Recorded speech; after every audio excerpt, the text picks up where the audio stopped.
And harmony is different than balance. It's more than semantics. You look at the graphic for harmony, the yin and the yang. Even the yin and the yang are out of balance if you separate them. But together they create harmony.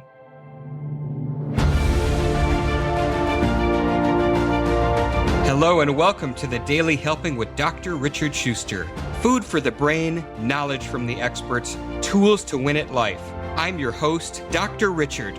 Whoever you are, wherever you're from, and whatever you do, this is the show that is going to help you become the best version of yourself. Each episode, you will hear from some of the most amazing, talented, and successful people on the planet who followed their passions and strive to help others.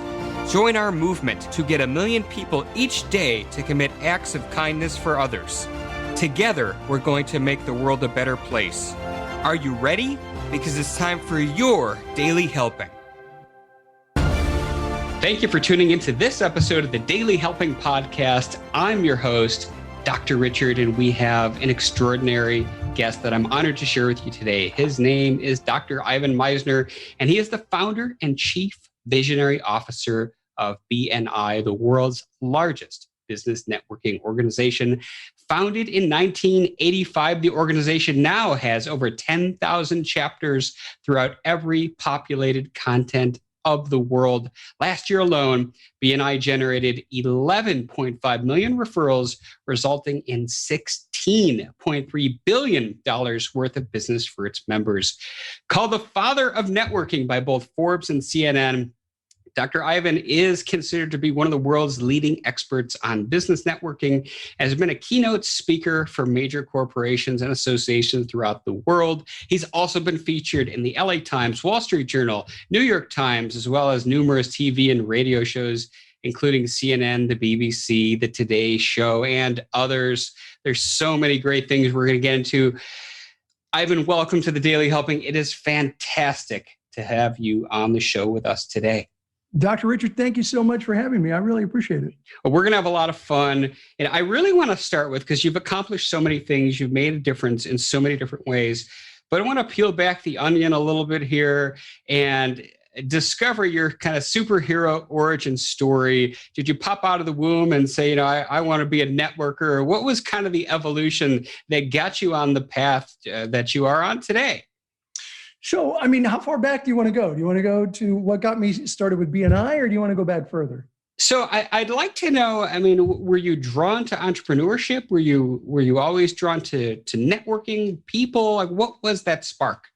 Yeah, I think the real spark for me, if you go way back, it would be in high school, where I actually even junior high, where I had run for student council 2 years in a row, and I got decimated.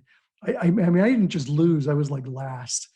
And I was a freshman in high school, and they were picking the student council representative for the freshman year in a history class. And I was like, I'm not going to do that again. That was so embarrassing. I'm not going to run. And the teacher said, okay, we're picking the student council representative. Nominate somebody. Go ahead and nominate. No, nobody spoke up. And he said, well, you can nominate yourself. And I'm thinking, I'm not going to do that again. I'm not going to nominate myself. And we even had somebody, Dr. Richard, that goes, her name was Cindy. I'll never forget. She said, Mr. Romero, I'm just so busy with cheerleading. I don't have time to be on the student council. And I remember Romero going, okay, thanks for not volunteering, Cindy. I appreciate it. And he said, well, look, if no one's going to pick someone, I get to pick. Are you okay with that? And everyone's like, yeah, pick anyone you want. We don't care. And he looked around the room, and he looked at me. And to this day, I'd only been in the class for 2 weeks. I have no idea why. He looked at me and he said, Ivan, I bet you'd like to do this, wouldn't you? And I was like, well, yeah, Mr. Romero, I would. And he said, okay, Ivan is the student council representative. And I swear to you, the entire class goes, oh, no, not Ivan. Anybody but Ivan. Even Cynthia stood up and said, oh, well, if you're going to pick Ivan now, then I'll do the student council representative. And I remember sitting there thinking, God, you guys, do you see me sitting here? I'm sitting right here. And, I was 13 years old. You don't have a crystal ball. You can't see that you're going to be a New York Times bestselling author, that you're going to write 26 books, that you're going to start a global company, that you're going to be a keynote speaker. You just see that moment. And I was just so hurt. And Romero didn't back down. He said, nope, you gave me the power. I pick Ivan. He's your student council representative. Let's open our books and turn to chapter 1, page 32 and move on. And I remember thinking at that moment, two things. One, I'm not going to let him down. I am going to do my best so that he doesn't regret that choice. And two, I want to turn people's minds around about me by pouring into them. And that's really my why, is that I decided at that point that if I poured into them, if I showed them what I was capable of doing by helping that class achieve the things that they felt they wanted, that I will have done a good job. And at the end of that year, the freshman year, you pick your freshman, but at the end of the freshman year, you pick for the sophomore. And the end of the sophomore, you pick for the junior.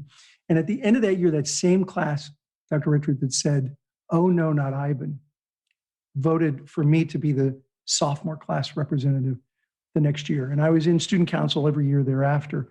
And so it was a turning point for me in learning that I could be a leader, and learning that the best way to be a leader is to pour into people and to help people.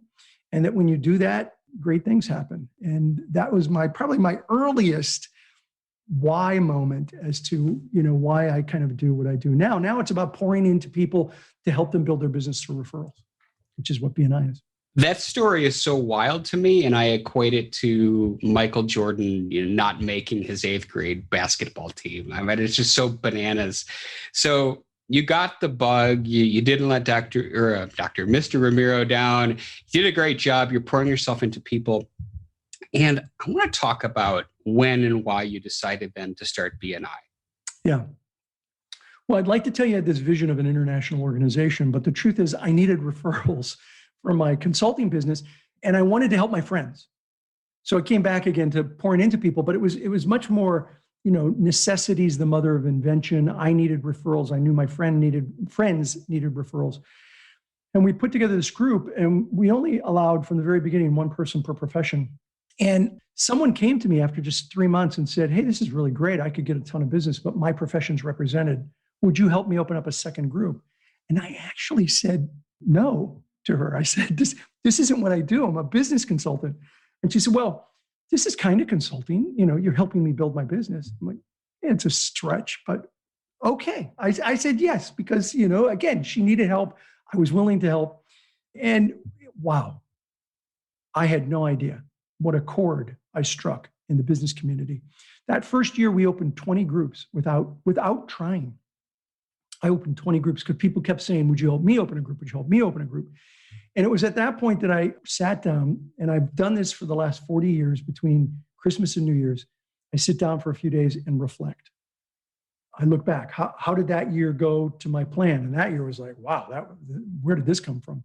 And then I look ahead. Where do I want to be next year? Where do I want to be in 5 years? Where do I want to be in 10 years? And that's when I realized we don't teach this in colleges and universities anywhere in the world. We don't teach networking, social capital, emotional intelligence. And I thought this could really be way bigger, and it could help way more people than I can as a consultant, because I can only help, it's all billable hours. How much time do you have? But with something like a network, you leverage your efforts. And I thought, wow, I could really leverage my efforts. And now we have 10,186 groups in more than 70 countries around the world. And I am so glad that at about a year into it, I got the vision that this could be way, way bigger. As a matter of fact, in 1986, one last little thing. In 1986, June of 86, so BNI had been running for 18 months. I went to the library to do some calculations. Now, this is back before Monsieur Google. So, you couldn't just look stuff up on Google. I actually went to a library, got books to try and figure out how many chapters would it be possible to have someday. And I calculated that we could possibly have 10,000 chapters. And I remember telling a friend of mine, I think B&I could someday have 10,000 chapters. And he said to me, and how many chapters do you have now? I said, well, 30. He said, you have 30 groups and you think you could have 10,000? I'm like, yeah, actually, I think we can. And December of last year, we crossed the 10,000 chapter mark. So having a big vision, a plan makes all the difference in the world. I love that. And, there are so many different things within that we could talk about. But I really wanted to spend some time talking about your most recent book, Who's in the Room, because I think it's so important, and particularly in that the economy has shifted, the world has shifted, business has shifted in so many ways because of COVID-19. And so your network is so much more valuable than it ever was. So let's talk about the tenets of that book, and let's spend some time there taking a deep dive, because I think that's so valuable. Yeah, I love this book. It's my first self-help book. It was a bestseller on Amazon. Here's the concept. Imagine you live your life in one room, and that one room has only one door. And that one door is an enter-only door, so that when people come into your room or into your life, they're there forever.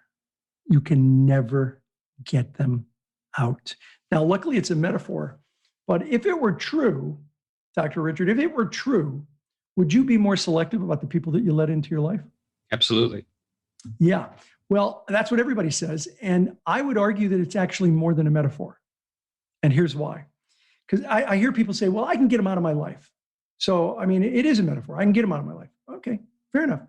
So here's why I think it's more than a metaphor. I want you to think of somebody that was in your life that you got out of your life. And I want you to think about why. And if you're listening to this or watching this, I want you to do the same. I want you to think of someone you got out of your life and why you wanted them out, what they did to you. Maybe they were toxic or angry or difficult. And I want you to think about why you got them out. Now, I'm not going to make you tell me who that is. You can keep that to yourself. But do you have them in mind? Yep. I want you to think about something they did to you specifically that made you say, that's it. This person's got to be out of my life. You got that in mind? Mm-hmm. All right. If you're listening or watching this, I want you to do the same. Now, here's the thing. If they're still in your head, they're still in your room. And they will be there for the rest of your life. Because the room is your mind. It begins on one temple and ends on the other temple of your head. They're in your head. And if they're in your head, they'll be there forever. You will make decisions in the future based on experiences that you had in the past. I interviewed Dr. Daniel Amen, the neuroscientist and psychiatrist, and he said, when you have relationships, personal, professional relationships with people, their fingerprints are all over your brain. And so you may get them out of your life, but they're still in your head. And so it's really important that you be more selective about who you let in your head, who you let in your mind or your room. And that when you're more selective about that, then you are much more likely to curate the life that you want.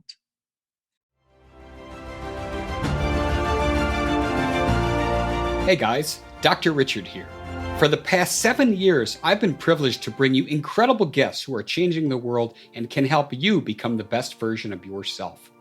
I'm really excited to share with you a new quiz that I created based on my clinical training that will curate for you a custom list of my top episodes and actionable strategies to help you wherever you are on your journey. All you need to do is go to drrichardschuster.com to take it, and it's 100% free. You'll be taking the next step on the journey to unlocking the power of you, and I can't wait to see where you'll go.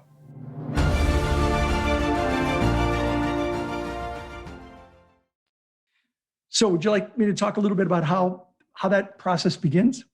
I'd love to. And, in the neuro part of my world is smiling because there are neurobiological underpinnings, as I'm sure Dr. Amen said, to everything you just talked about. So yeah, this is so good. So let's keep rolling with this. This is great. So what you need to do to begin with is hire a doorman. Okay, I don't mean really hire a doorman. The doorman is your conscious and subconscious mind. And you can call it whatever you want. You can call it your guardian, your bouncer, your door person if you want. It's whatever. But we called it the doorman. And the doorman is your conscious and subconscious mind that screens people out. Otherwise, your room is a revolving door. You're just letting people in without thinking about it. You need to think about it. Now, what do you think about? You got to think about your values. You really have to get good with your values. If you don't get good with your values, then you don't know who to screen or who not to screen. What are the things that are most important in your life? And if you don't know, and when I ask people, and I'm not going to ask you this either, but when I ask people, give me your top 7 values, it's like deer in the headlights. They're like, 7? Yeah. Honesty. Great. 6 more. They have no idea. Well, if you don't know your values, you don't know who to let into your life. So you got to get good with your values. And the best way to start is to start with deal breakers. What are your deal breakers? What is something in your life you just will not tolerate? So, Dr. Richard, I'm going to ask you this one. Give me one deal breaker in your life that you say, you know what? I'm not good with that behavior. You don't get to come into my room. What's one deal breaker for you? This perpetual focus on negativity. Yeah, negativity. Absolutely. That's a great one.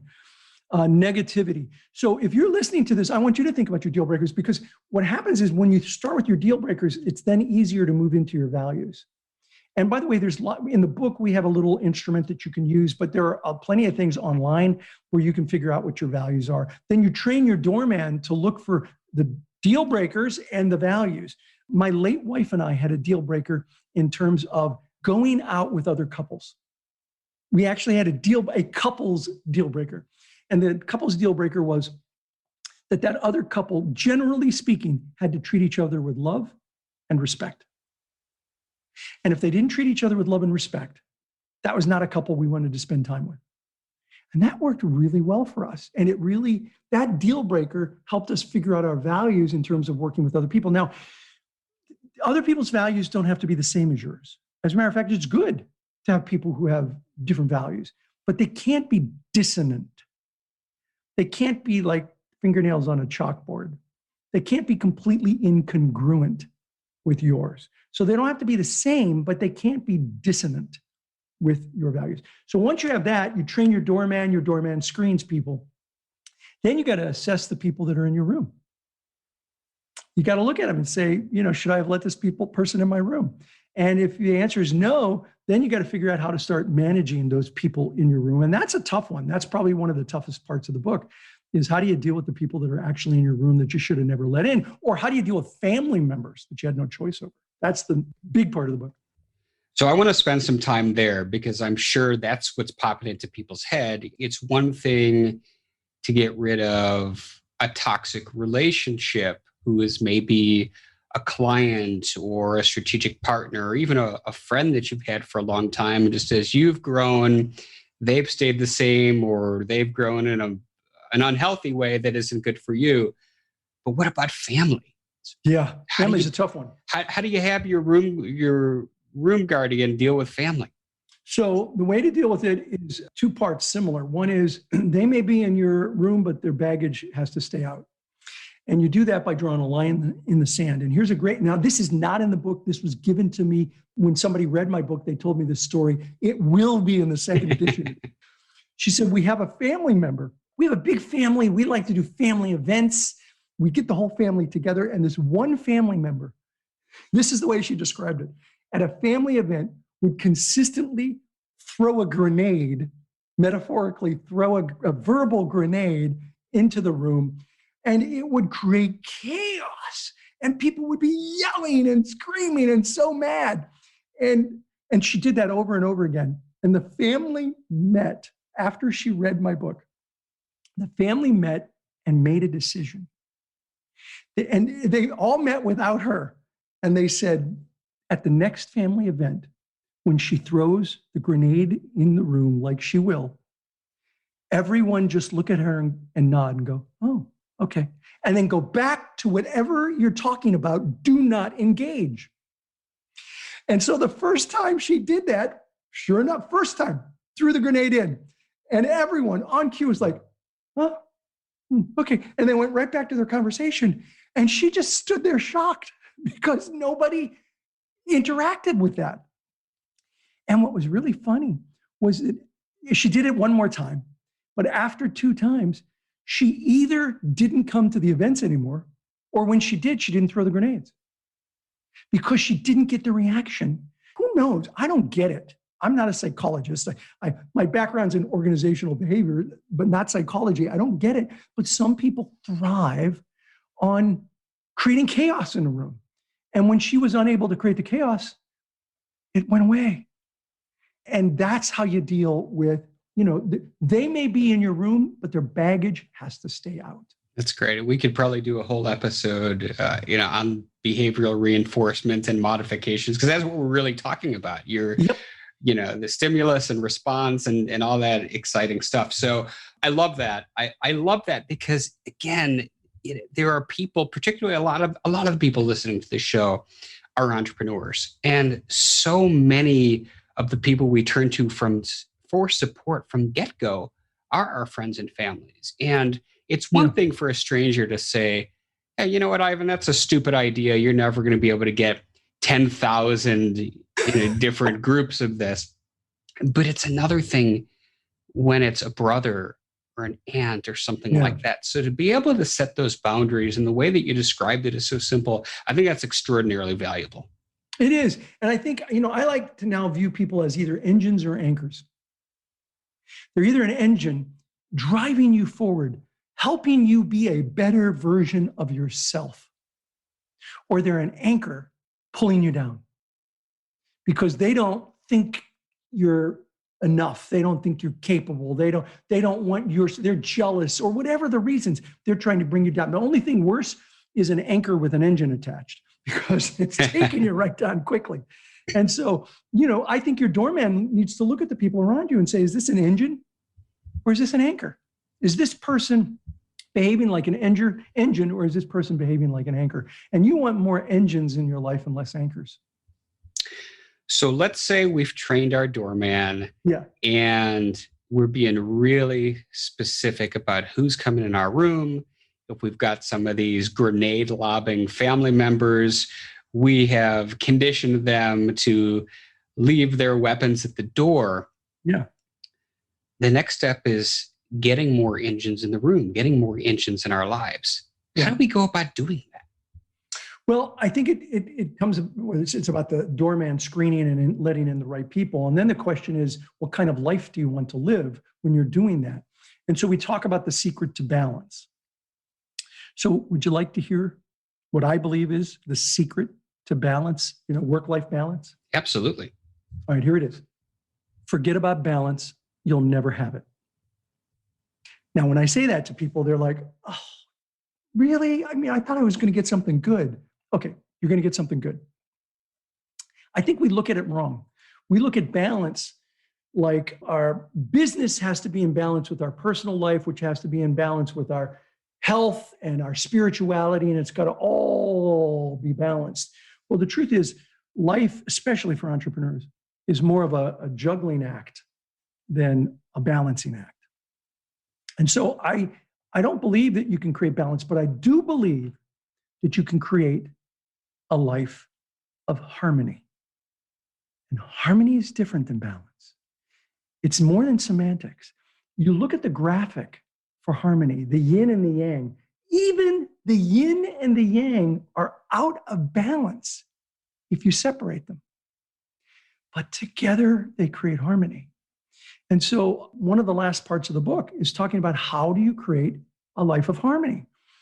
And look, I've lived a life that's out of balance. I have 2.3 million miles on one airline. I traveled extensively.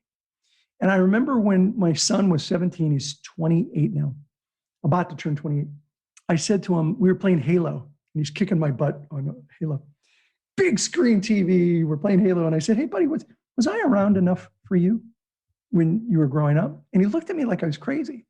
And he said, you're like around all the time. Like, well, I don't know if you noticed, but I'm actually gone about every other week, for at least a few days. He said, yeah, I noticed. He said, I don't know, but it's like when you're here, you're here. can we get back to the game now? I'm like, yes, we can. Which brings us to the first lesson of harmony. 3 simple words: be here now. Wherever you are, be there. Don't be at home thinking about the project at work. Don't be at work thinking about the fact that you didn't spend time with the family. Be here now. Nobody's perfect at it, but the better you get at it, the better you create a life of harmony. Create margins in your life, like margins. This is another one. Margins in a book where you have space to be yourself, to do things that you want to do. You have to have margins in life. And for me, I've always had mental health days. One day a week is my mental health day. I swim in the pool, sit in the hot tub, watch a movie, read a book. I do stuff. I don't go anywhere. I may go out on my boat with the family or something, but I don't, get in my car. I don't drive anywhere. I don't do meetings. I, stay away from email. And that's my mental health day. And that's a margin. And I talk about 6 or 7 different things that create a life of harmony versus balance. And when I tell audiences this, it's freeing for them because they're like, oh my God, you're right. My life is out of balance, but I can create a life of harmony. You want one more? I'll give you one more. Yeah, absolutely. This is great stuff. You have to learn to both let go and hang on, which sounds contradictory, but it's all based on values. What are your values? Are you doing things that are not completely in alignment with your values? When you're not, those are the things you let go of immediately. Let go. What do you hold on to? You hold on to everything that is congruent with your values, and you hold on to those for dear life. Contrary to popular belief, and contrary to what people say in self-help seminars, you cannot have it all. I do not believe you can have it all. I think you have to have discernment. You have to pick and choose. And so if you're going to pick and choose based on your values. And you pick those values that are important to you and you hang on to those for dear life and you let go of those things that are not important to you. And when you do those 3 plus about 3 or 4 other things, you can really, truly create a life of harmony. My life has been out of balance, but my life is full of harmony. So beautifully said. Ivan, as you look back on what you've built with BNI and all of the books and all of the people's lives you touched through speaking and other mediums where you've connected with them, what do you want your legacy to be? Well, that's a great question. And I think the short answer is really simple. Your life is your legacy. How you lived your life is your legacy. I'll give you a variation of a quote by Jean-Paul Sartre, which I really like. We all die too soon or too late, and yet our life is complete at that moment. With a line drawn neatly under it, ready for the summing up. We are our deeds in life and little more. And that's what I believe.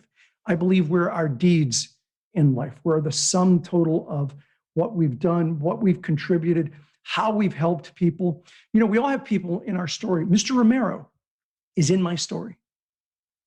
I talk about him with some regularity and other people.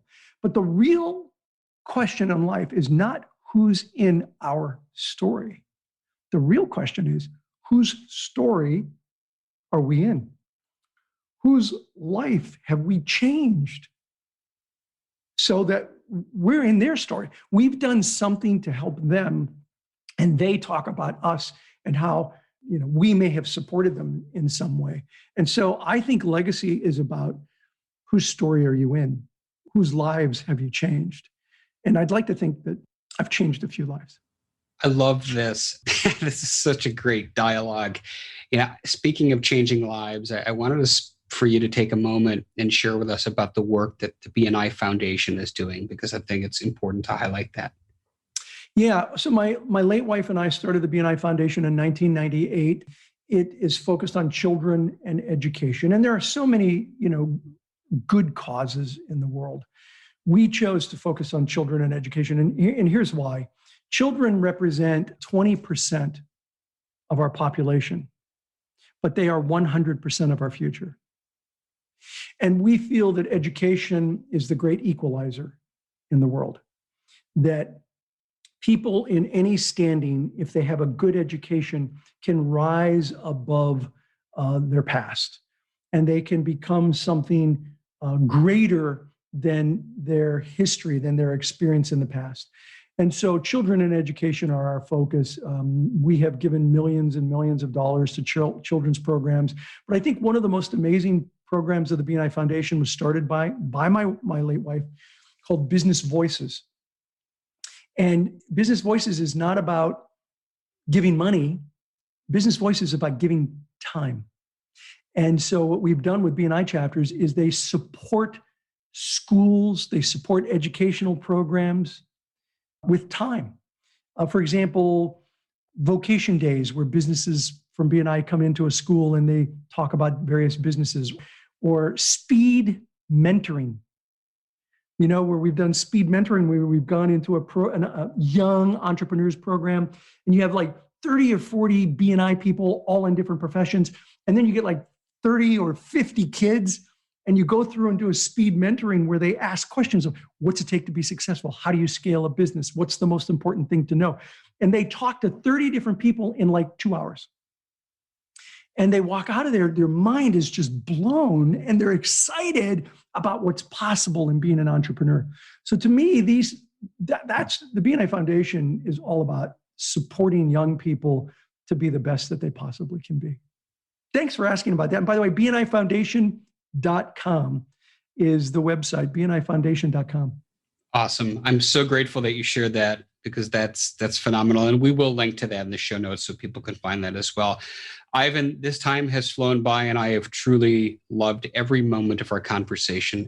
As you know, I wrap up every episode by asking my guest a single question, and that is, what is your biggest helping? The one most important piece of information you'd like somebody to walk away with after hearing our conversation today? So I think, given COVID and the challenges that we've had in the last year, I think it's really important for people to understand their network, their personal network is a beacon of hope in a sea of fear. It is where you go to for support. The people in your network are the people that you go to for help, for guidance, for emotional support, for referrals, obviously in BNI, but for so much more. And people either get frozen by fear or focused by fear. And I think your network helps you get focused by the fear that is out there. Your network is a beacon of hope in a sea of fear. So well said. Ivan, where can people learn more about you and everything you're up to online? Well, thanks for asking that. BNI.com is the company website. And if your listeners want a lot of content, I've been blogging since 2007, twice a week since 2007. It's all free content at ivanmisner.com, MISNER, ivanmisner.com, all free stuff. Awesome. And like I said, we'll have links to everything Ivan Misner, including the BNI Foundation. So check that out. Ivan, this has been fantastic. Thank you so much for coming on the Daily Helping. I loved our conversation today. Thank you, Dr. Richard. I appreciate you having me over. Absolutely. And I want to thank each and every one of you as well who chose to listen to this. If you like what you heard, go subscribe on Apple Podcasts and leave us a 5-star review, because this is what helps other people find the show. But most importantly, go out there today and do something nice for somebody else, even if you don't know who they are, and post it in your social media feeds using the hashtag #MyDailyHelping, because the happiest people are those that help others.